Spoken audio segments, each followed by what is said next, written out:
வணக்கம் மக்கள்லாம் பார்த்தா இன்றைக்கி வந்து என்ன பார்க்க போகிறோம்னா சித்தி பாபு சிக்கன் ஃப்ரை தான் பார்க்க போகிறோம். அது எப்படின்னு பார்த்தோன்னா அதுக்கு தேவையான பொருள் பார்த்தீங்கன்னா 4 ஏலக்காய் எடுத்திருக்கோம், அது மாதிரி 4 கிராம்பு, ஒரு சின்ன பட்டை, அது மாதிரி கல்பாசி எடுத்துருக்கோம். அது கூட காஷ்மீரி வத்தல் தூள் ஒரு 3 ஸ்பூன் எடுத்துருக்கோம். அது மாதிரி மல்லித்தூள் ஒரு 2 ஸ்பூன் எடுத்துருக்கோம். ஸோ இதுதான் மெயின் இன்கிரியன்ஸ். அது மாதிரி சிக்கன் இங்கே கழுவி வச்சுருக்கோம். நம்ம இங்கே எல்லாம் இப்போ எல்லாத்தையும் சேர்த்து நம்ம வந்து மிக்ஸி ஜாரில் போட்டு அரைச்சிக்கலாம். அது மாதிரி ஒரு சின்ன ஸ்பூனில் ஜீரகத்தூள் எடுத்துக்கோங்க அரைக்கிறதுக்கு. அது மாதிரி கொஞ்சம் உப்பு சேர்த்துக்கோங்க, டேஸ்ட்டுக்கு எப்போ உப்பு சேர்த்துக்கோங்க, உப்பு தேவையான உப்பு சேர்த்துக்கோங்க.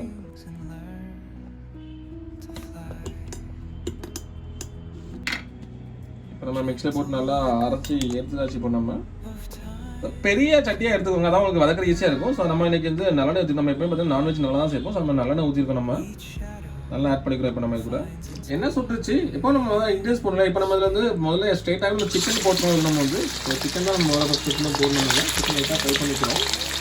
சிக்கன் நல்லா பரட்டி ஊற்றிக்கோங்க. நம்ம எண்ணெய் நல்லா ஒரு ஃப்ரை பண்ணிக்கோங்க. ஸோ பெரிய சட்டினா ரொம்ப ஈஸியாக இருக்கும் நமக்கு வந்து பரட்டுறதுக்கு. அதான் நம்ம பெரிய சட்டியாக எடுத்துருக்கோம். இப்போ தான் உங்களுக்கு வந்து 5 நிமிஷம் அப்படியே நம்ம எண்ணெய் லைட்டாக ஃப்ரை பண்ணிவிட்டு அப்படியே ஃப்ரை பண்ணிட்டு அப்படியே நம்ம மூடி வச்சுருவோம். இப்போ நம்ம மூடி வச்சுருவோம். இப்போ நம்ம இதை நம்ம மூடியை எடுத்துட்டு ஒரு வெங்காயம் ஆட் பண்ணுறோம். நம்ம அதாவது பெரிய வெங்காயம் வெட்டி ஆட் பண்ணிக்கிறோம். அதாவது பச்சை வாசம் போயிட்டு இப்போ நம்மளுக்கு பார்த்தா உங்களுக்கு இல்லை. ஸோ இப்போ வெங்காயத்தை ஆட் பண்ணிவிட்டு இப்போ நம்ம ஒரு பரட்டி விட்டலாம். நம்ம பார்த்தீங்கன்னா ஸோ அந்த தண்ணிலாம் இருக்கு இல்லையா, தண்ணி எல்லாமே வற்றி வந்துருக்குங்க. ஸோ இப்போ வெங்காயமும் சிக்கன் நல்லா ஃப்ரை ஆகும். ஃப்ரை ஆனோடனே இன்னொரு கரெக்டாக 5 நிமிஷம் மொத்தமாக சேர்த்து நம்ம மூடி வச்சுக்கலாம். திருப்பி நம்ம அது மாதிரி சேர்த்துட்டு நம்ம அதை மூடி வச்சுக்கலாம்.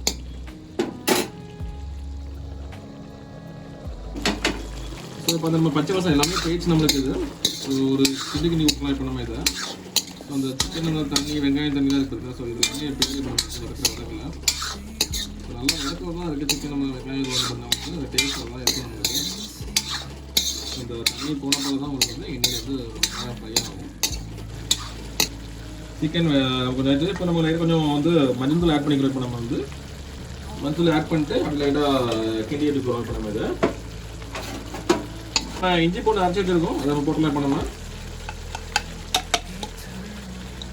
கருவேப்பிலை கொஞ்சம் ஆட் பண்ணிக்க போகலாம். இப்போ நம்ம சத்தி பாபு பிரியாணிக்கு பார்த்தா கருவேப்பிலை தான் முக்கியம். ஸோ அதே போல் நம்ம சிக்கனுக்கு தான் கருவேப்பிலை தான் மெயின். நம்ம வந்து கருவேப்பிலை ஆட் பண்ணிக்கப்போ நம்ம ஸோ அதுவும் ஃப்ரை பண்ணி அதை டேஸ்ட்டு டேஸ்ட் நல்லா இருக்கும் ஆட் பண்ணிக்கலாம். ஸோ இப்போ நீங்கள் பார்த்தா தண்ணி எல்லாமே போயிடுச்சு. இப்போ உங்களுக்கு இப்போ அந்த ஆயில் மட்டும் தான் இருக்குது. ஸோ இது வந்து ரைட்டான டைம் நம்ம மசாலா வந்து ஆட் பண்ணிட்டு ஸோ நம்ம அரைச்சி வச்ச மசாலா அது மாதிரி இப்போ நம்ம சில்லி பவுடர் ஆட் பண்ண போகிறோம். இப்போ நம்ம சில்லி பவுடர் ஆட் பண்ணியாச்சு. ஸோ நல்லா ஃப்ரை பண்ணிக்கோங்க நல்லா சிக்கனை. ஸோ சிக்கனை எவ்வளோ நம்ம வந்து நல்லா கிண்டி கலரி விடுறோமோ மசாலாவோட அதெல்லாம் உங்களுக்கு நல்லாவே இருக்கும். உங்களுக்கு பாருங்கள் எவ்வளோ சூப்பராக இருக்கும்.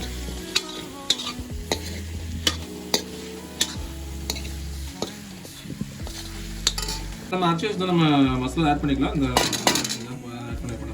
இதெல்லாம் சீக்ரெட் மசாலா சொல்லுவாங்க. நம்ம சீக்ரெட் மசாலா ஆட் பண்ணுறேன். இப்போ நம்ம அதையும் போட்டு நம்ம ஒரு கிண்டிக்கிறோம். ஸோ அவ்வளோதான் மக்களே, ரொம்ப சிம்பிளான டிஷ்ஷாக இது வந்து. ஸோ பார்த்தீங்கன்னா எவ்வளோ சூப்பராக அதோட டெக்ஸ்டர் கலர் எவ்வளோ சூப்பராக இருக்குது. எவ்வளோ தான் அந்த சத்தி பாபு பிரியாணி தெலுங்கானாவில் ஆந்திரா பக்கம் உங்களுக்கு இதுதான் உங்களுக்கு ரொம்ப ஃபேமஸ்ஸு. ஸோ இது பேர் சத்தி பாபு. நம்ம வந்து ஃப்ரைட் பீஸ் சிக்கன் சொல்லுவோம். ஆனால் அவங்க இதே வந்து ரைஸ் கூட அது மாதிரி இந்த பகா ரைஸ் சொல்லுவாங்க. நிறைய இருக்குது பகா ரைஸ் வச்சு இதை தூக்கி அது மேலே போட்டு ஃப்ரைட் பீஸ் சிக்கன் பிரியாணி சொல்லி சேல் பண்ணுறாங்க சத்தி பாபு பிரியாணிட்டு. அவ்வளோதான் மக்களே, எவ்வளோ சாப்பிடவே சூப்பராக இருக்குதுங்களா. ஸோ டேஸ்ட் பண்ணி பாருங்கள், அவ்வளோ சூப்பராக இருக்கும். ஸோ இந்த வீடியோ உங்களுக்கு பிடிச்சுன்னு நினைக்கிறேன். அந்த மாதிரி இந்த என்ன சொல்கிறது, இந்த சிக்கனோட இதுவும் செய்யும்போது பிடிச்சி நினைக்க மக்களே. சப்ஸ்கிரைப் பண்ணிக்கோங்க, லைக் பண்ணிக்கோங்க, ஷேர் பண்ணிக்கோங்க.